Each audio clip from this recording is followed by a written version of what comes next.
Alhamdulillah. Alhamdulillahi rabbil alamin. Alladzi anzala as-sakinata fi qulubil mu'minin. Asyhadu an la ilaha illallah wahdahu la syarikalah. Wa asyhadu anna Muhammadan abduhu wa rasuluh sallallahu alaihi wasallam la nabiyya ba'dah. Allahumma salli wa sallim wa barik ala hadzal nabil karim wa ala alihi wa ashabihi ajma'in. Fa ya ayuhan nas wal hadirun usikum wa nafsi bi taqwallah. Ittaqullaha haqqa tuqatih wa la tamutunna illa wa antum muslimun. Faqala Allah Ta'ala fil Qur'anil Karim, A'udzu billahi minasy syaithanir rajim. Bismillahirrahmanirrahim. Ya ayyuhalladzina amanu taqullaha haqqa tuqatih wa la tamutunna illa wa antum muslimun. Sadaqallahul azim. Bapak-bapak, saudara-saudara hadirin kaum muslimin, sidang jemaah salat fardu Jumat yang dimuliakan oleh Allah. Marilah kita sama-sama menyampaikan ucapan puji dan syukur. Alhamdulillahirabbil alamin. Segala puji bagi Allah, Tuhan semesta alam, yang hanya karena berkat rahmat dan karunia-Nya jualah yang masih memberikan kita nikmat iman dan Islam, kesehatan dan kesempatan untuk melanjutkan ibadah salat fardu Jumat kita secara berjamaah di masjid yang sama-sama kita cintai ini. Kemudian salawat dan salam kita doakan kepada Allah, semoga disampaikan kepada junjungan Nabi besar kita Nabi Muhammad sallallahu alaihi wasallam yang telah meninggalkan Al-Quran dan sunnahnya sebagai pedoman hidup bagi kita dari kehidupan dunia yang fana ini, dunia yang sementara ini, sampai nanti kehidupan di akhirat kelak yang abadi.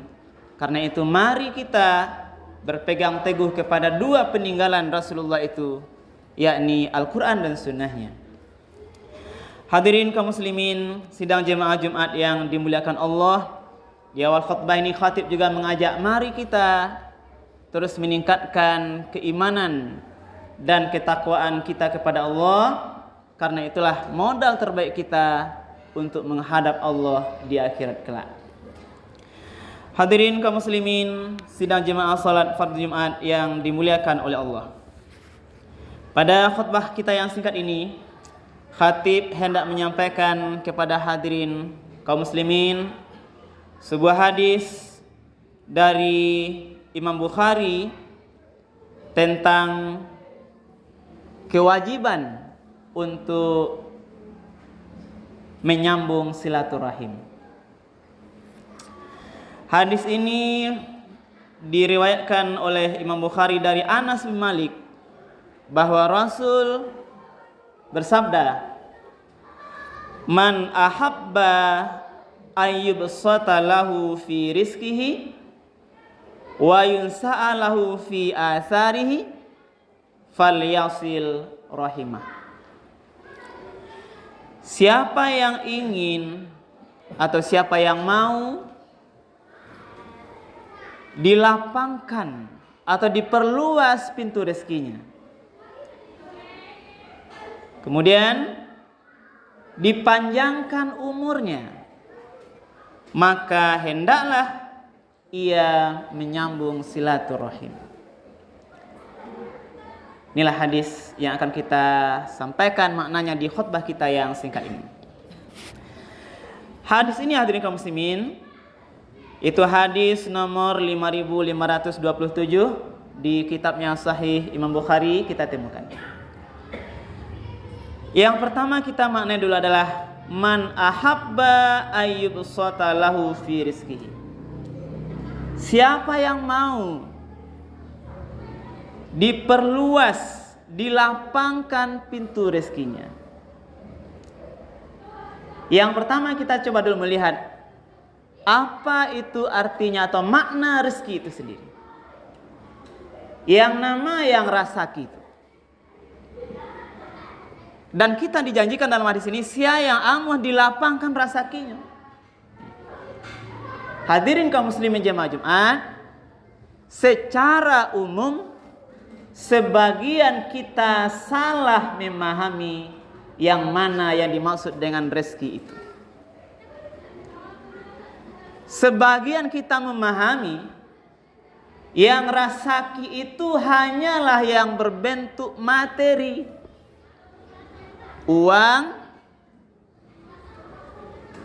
rumah bagus, kendaraan bagus, ada oto, ada Honda, ada sawah ladang, ada emas perak, ada gaji bulanan. Itulah yang kadang kita anggap sebagai sebuah rezeki dari Allah.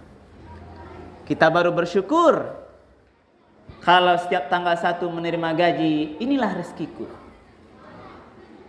Kita bersyukur kalau selesai bisa membeli mobil baru, membeli Honda baru.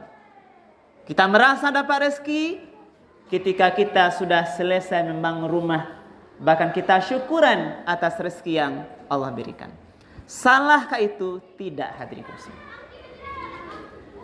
Tetapi ada rezeki lain yang perlu dan sangat penting yang perlu kita pahami, yaitu rezeki yang berbentuk imateri, yang tidak materi itu. Rezeki yang tidak berbentuk fisiknya uang, yang tidak nampak tetapi bisa kita rasakan. Yang kadang kita lupa dan menganggap itu rezeki dan kadang kita sia-siakan. Apa contohnya hadirin kaum muslimin? Rezeki istri yang soleha,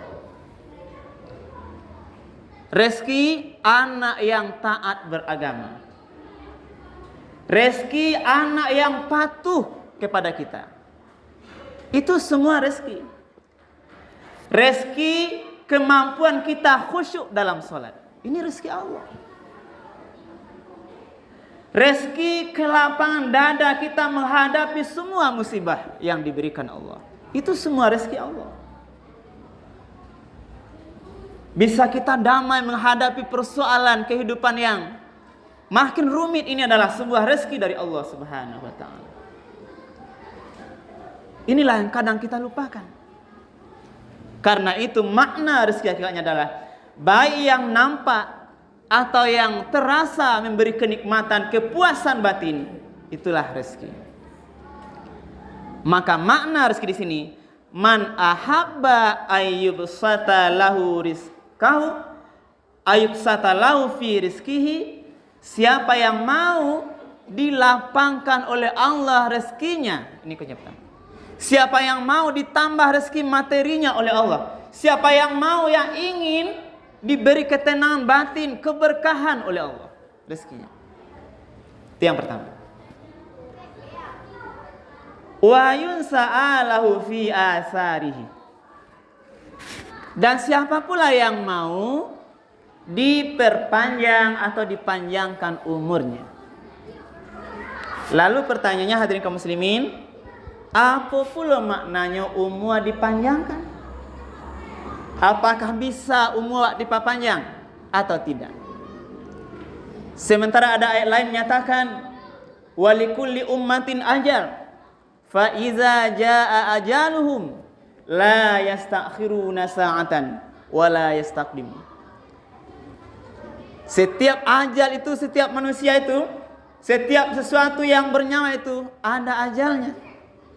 Fa iza jaa ajaluhum la yastakhiruna sa'atan wa la yastaqdimun. Kalau tiba bantai ajalnya, tidak bisa dimundurkan, atau dimajukan walau sesaat. Lalu ada hadis, man ahabba ayyubsata lahu fi rizkihi wa yunsa'alahu fi asarihi. Siapa yang Allah lapang rezekinya ditambah oleh Allah dan dipanjangkan umurnya. Maka ulama hadirin kaum muslimin memahami hadis ini secara umum mayoritas bahwa makna penambahan umur itu ada dua. Yang pertama adalah makna ditambah keberkahannya. Walaupun fisiknya sudah meninggal, tapi dia tetap dibaca, dikenang, disebut oleh orang lain. Inilah para ulama-ulama besar. Contoh yang sederhana yang sering kita baca, Buya Hamka. Buya Hamka fisiknya sudah meninggal, tetapi sering dibaca, sering dijadikan rujukan, dibaca kebaikan-kebaikannya, dirujuk, diambil ilmu-ilmunya. Buya Hamka, dia sudah meninggal fisiknya, tetapi keberkahan ilmunya panjang bahkan sampai hari kiamat. Hadirin kaum muslimin, inilah makna orang yang mau dipanjangkan umurnya dalam makna ditambah keberkahan. Maka inilah pilihan kita hadirin kaum muslimin. Kita berharap walaupun jasad kita nanti meninggal, orang masih menyebut-nyebut, mengambil rujukan ilmu kita, membaca kebaikan kita, bukan dilupakan kita meninggal. Maka ada seorang penyair menyatakan, ada orang itu yang sudah meninggal tapi masih dianggap hidup. Bahkan sebaliknya, ada orang yang masih hidup jasadnya tapi sudah dianggap meninggal. Inilah orang-orang yang tidak banyak manfaat bagi orang lain, orang-orang yang tidak butuh dengan dia, bahkan orang berharap ketidakhadirannya. Mungkin mengganggu orang lain, merusak orang lain. Orang berharap, bahkan berdoa, kok dapat sianu kuah, capek dipanggil oleh Allah. Inilah maknanya yang sangat luas. Karena itu kita berharap hadirin kaum muslimin, kita tinggalkan bekas kebaikan. Inilah makna panjang umur. Ini keberkahan. Yang kedua, memang dipahami makna umur itu ditambah umurnya. Karena ulama memahami ketika catatan di Lauhil Mahfuz, persoalan batas umur manusia ini, itu tidak semuanya disampaikan kepada malaikat. Ulama memahami ada batas umur minimal seseorang dan ada ternyata batas umur maksimal. Mungkin si fulan tuh umur minimalnya 40 tahun, maksimal 60 tahun. Dia nanti akan diberi batas maksimal kalau dia melakukan hadis yang di belakang ini. Tapi kalau dia tidak melakukannya, umurnya batas minimal. Inilah secara ulama memahami, memang ada manusia yang dipanjangkan, diberi batas umurnya, umur secara maksimal yang batas ring yang paling panjang. Man ahabba ayyubsata lahu fi rizkihi wa yunsa'alahu fi asarihi. Siapa yang mau dilapangkan rezekinya, dipanjangkan umurnya, kuncinya fal yasil rahimah, maka hendaklah dia menyambung silaturahim. Lalu makna silaturahim itu yang mana hadirin kaum muslimin? Jangan kita salah paham makna silaturahim. Silaturahim, silah, kemudian ada rahim. Dari padanan kata namanya adalah silah dalam arti menyambung. Rahim adalah rahim tempat ibu kita mengandung kita. Rahim ini maknanya kiasan. Lalu apa makna intinya adalah rahim dalam makna kerabat. Dipertajam lagi, dipahami maknanya adalah orang yang mahram dengan kita. Berarti orang yang mau dilapangkan rezekinya, mau dipanjangkan umurnya, maka sambung silaturahim dalam makna sambung kekerabatan, terutama dengan orang-orang yang mahram dengan dia. Lalu mana yang mahram? Kadang kita lupakan, inilah orang terdekat hubungan darah dengan kita. Awak namah rayo ko pai halal bihalal, pai barayo ka kumah orang kawan-kawan kita yang bukan mahram kita. Mahram kita lupakan.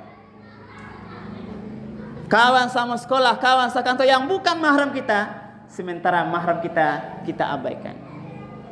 Makna hadis di sini adalah mahram silaturahim. Yang mana yang mahram? Yang pertama, mahram terdekat kita adalah ke atas ayah ibu kita. Ini yang pertama. Maka bagaimana mungkin kita dengan orang lain yang tidak melahirkan kita utamakan, kita lalai dengan menyambung silaturahim dengan ayah ibu kita yang masih hidup. Ingat hadis lain, kuncinya hadirin kaum muslimin. Dalam hadis Bukhari juga nyatakan, la yadkhulul jannata qati'un. Tidaklah masuk surga orang yang memutus silaturahim.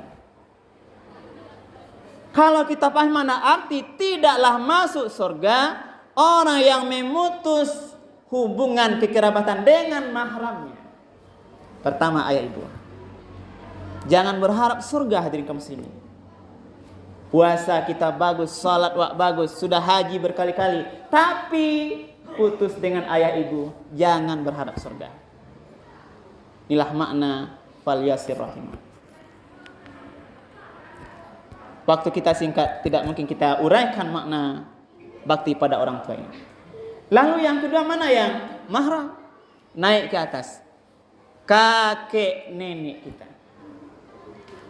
Kakek nenek kok sama? Apakah ayah ibu dari ayah kita atau ayah ibu dari ibu kita?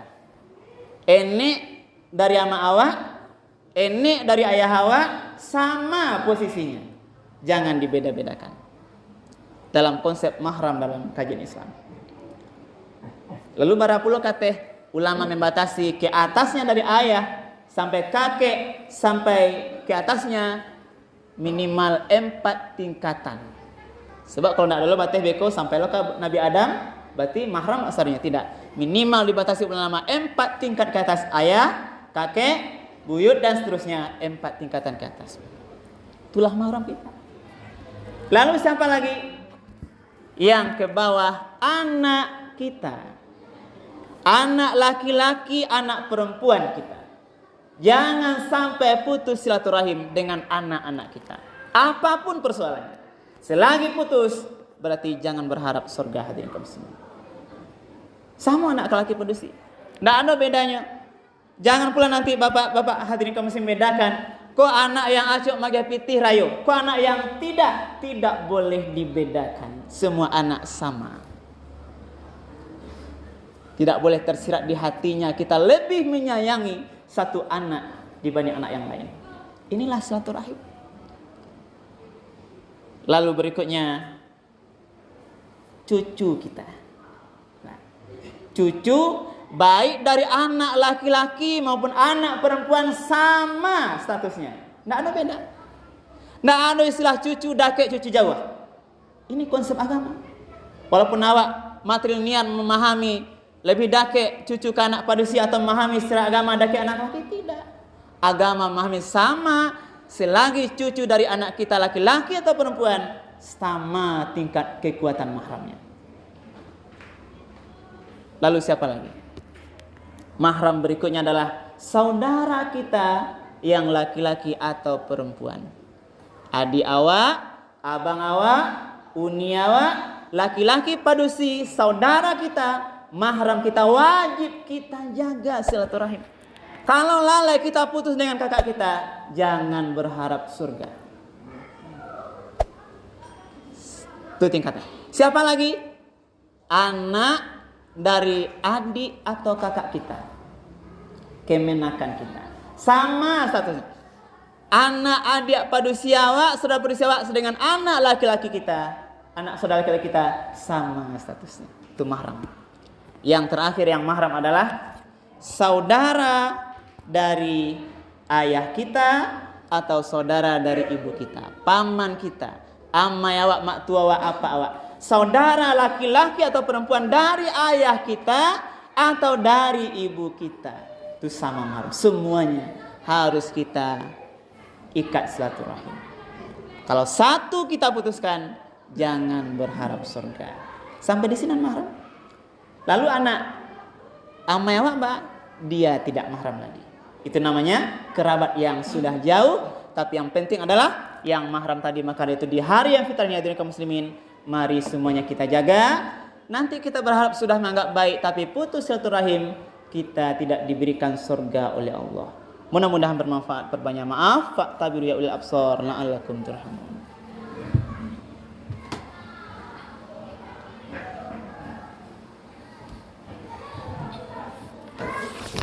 Alhamdulillahirabbil alamin alladzi hadana li hadza wa ma kunna linahtadiya laula hadanallah. Asyhadu an la ilaha illallah wahdahu la syarikalah wa asyhadu anna Muhammadan abduhu wa rasuluh sallallahu alaihi wasallam la nabiyya ba'dah. Allahumma shalli wa sallim wa barik ala hadzal nabil karim wa ala alihi wa ashabihi ajmain. Fa ya ayuhan nasul hadirun usikum wa nafsi bittaqullah. Ittaqullaha haqqa tuqatih wa la tamutunna illa wa antum muslimun. Wa qala Allah ta'ala fil Qur'anil Karim, a'udzu billahi minasyaitonir rajim. Bismillahirrahmanirrahim. Wal 'asr innal insana lafi khusr illal ladzina amanu wa 'amilus shalihat wa tawassaw bil haqq wa tawassaw bis sabr.